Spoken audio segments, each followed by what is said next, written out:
Я попросил своих подписчиков рассказать историю. И вот что получилось. Я живу в старом доме, где стены тонкие. И почти каждую ночь, ровно в 2:45, слышу тихий стук. Тук, тук, тук, будто кто-то стучит из соседней квартиры.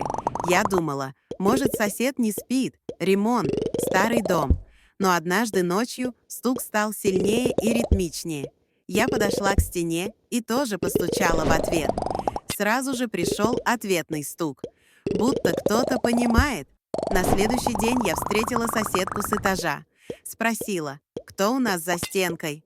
Она удивилась.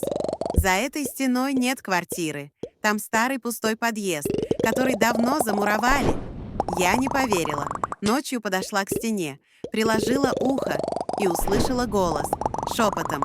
«Ты слышишь меня? Давай поговорим». Я отскочила, сердце колотилось, а голос повторил. «Не бойся, я здесь уже давно, просто мне стало одиноко.